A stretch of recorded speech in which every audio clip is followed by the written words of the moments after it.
صلی اللہ علیہ وسلم الجلاس بن سوید خان اللہ و رسولہ، حضور جلاس بن سوید نے اللہ اور اس کے رسول سے خیانت کی ہے، وَهُوَ عَمِّي، اور میرا چچا لگتا ہے۔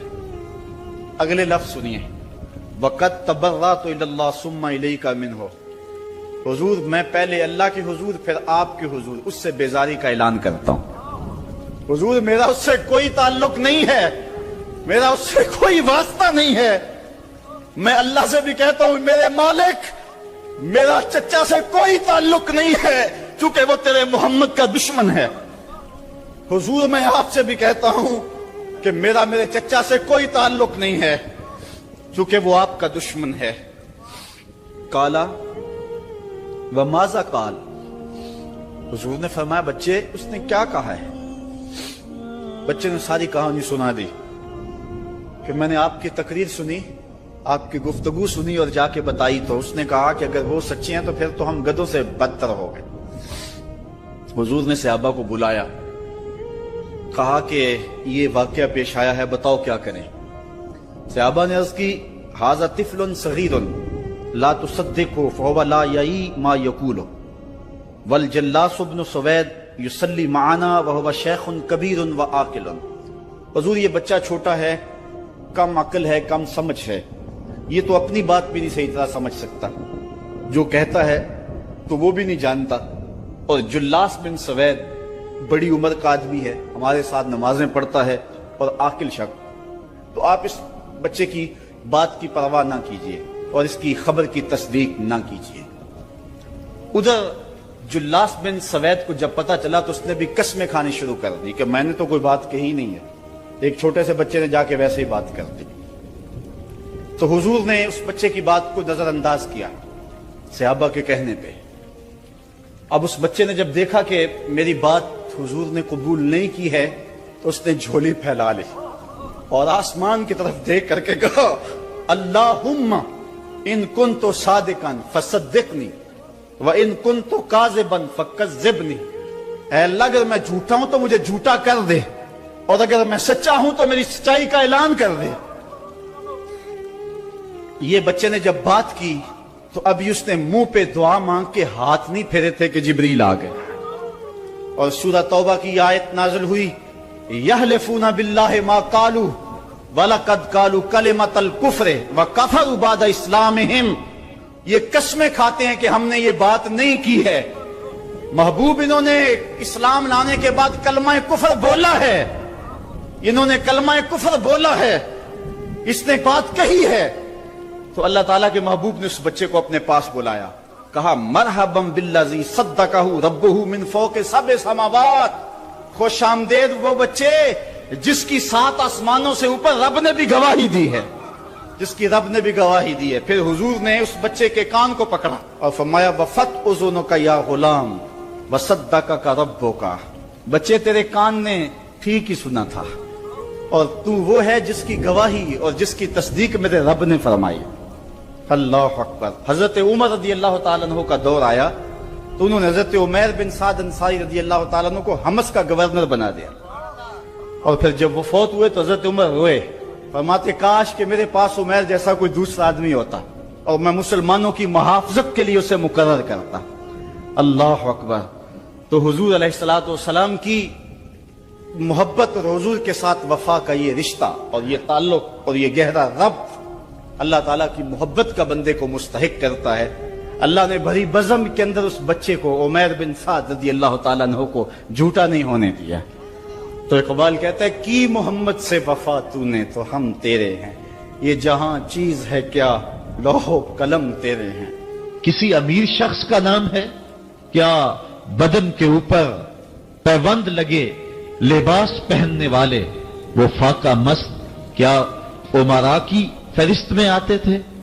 ہمیں تو وہ کہانی بھی اسلام کی غربت کی یاد آتی ہے کہ جب احد کے اندر 70 شہیدوں کے لاشیں پڑے ہوئے ہیں تو حضرت صفیہ حضور کی پھپھی اپنے بھائی حمزہ کے لیے 2 چادریں لے کر کے کفن کی آتی ہے، تو حضور علیہ السلام نے فرمایا کہ جس قبر میں حمزہ کو دفن کیا جائے اسی قبر میں مصعب بن عمیر کو بھی کفن دیا جائے اور دفن کیا جائے، اور کہا میرے چچا کے لیے اس کی جو بہن میری پھپھو جو 2 چادریں لے آئی ہے، کہا ایک چادر ہم مصعب بن عمیر کو دیں گے۔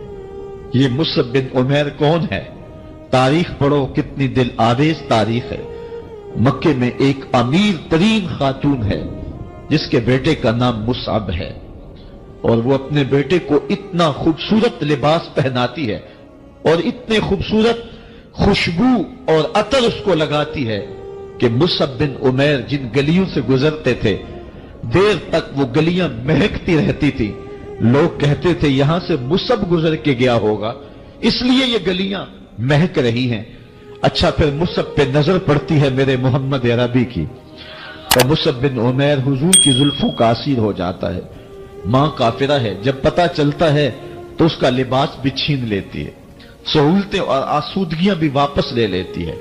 پھر وہ وقت بھی آیا کہ مصعب بن عمیر حبشہ کی جانب ہجرت کر جاتے ہیں۔ مکے کے حالات کچھ تھوڑے سے خوشگوار نظر آئے تو وہ حبشہ سے واپس مکے جب پلٹے تو ان کے بدن پہ جو چادر تھی وہ جگہ جگہ سے پٹی ہوئی تھی۔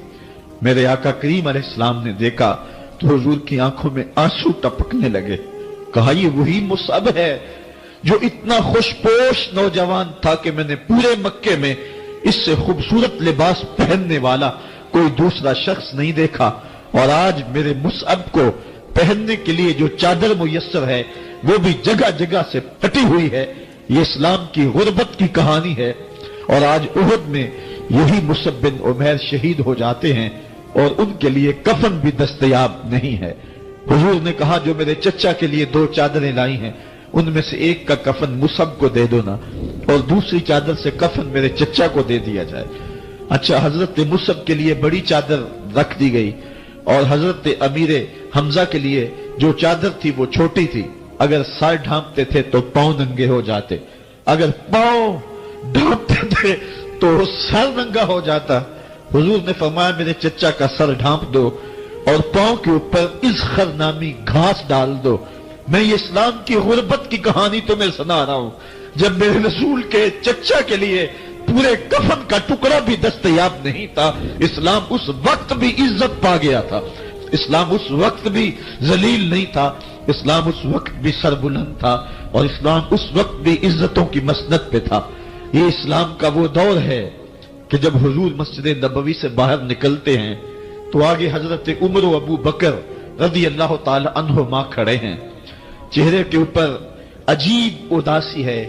کہا عمر، ابو بکر اس وقت کیوں کھڑے ہو؟ عرض کی حضور بھوک نے گھر میں ٹکنے نہیں دیا، ہم نے چاہا حضور کا چہرہ دیکھ لیں تو کچھ پیاس بجھ جائے، کچھ بھوک مٹ جائے۔ حضور نے فرمایا میرا حال بھی یہی ہے، جس چیز نے تجھے گھروں سے نکالا ہے وہی چیز مجھے گھر سے نکال لائی ہے۔ چلتے ہوئے حضرت ابو ایوب انصاری کے گھر کے قریب سے گزرے،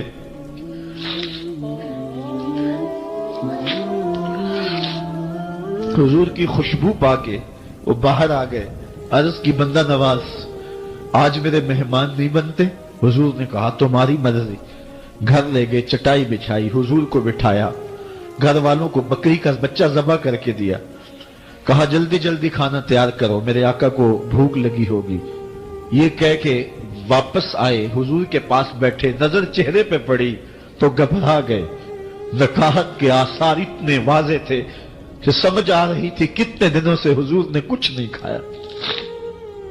اٹھ کے باغ میں چلے گئے، کھجوروں کا خوشہ توڑا، حضور کے سامنے رکھا، کہا بندہ نواز جب تک کھانا تیار نہیں ہوتا یہ کھجوریں تناول فرمائیں۔ تھوڑی دیر کے بعد کھانا دسترخوان پہ لگ گیا، حضور سے عرض کی گئی حضور آئے کھانا تناول کر لیں۔ حضور نے دسترخوان پر تشریف فرما ہو کر کے حضور نے کپڑا اٹھایا تو حضور نے جب دیکھا کہ کھانا ہے تو حضور نے ایک روٹی لی اور چند بوٹیاں اٹھائیں اور ایک خادم کو بلا کر کے کہا جاؤ ہمارے گھر دے آؤ، میری بیٹی فاطمہ کتنے دنوں سے بھوکی، کہا جاؤ ہمارے گھر دے آؤ، میری فاطمہ کتنے دنوں سے بھوکی بیٹھی ہوئی ہے، مال کے کونین ہیں گو پاس کچھ رکھتے نہیں،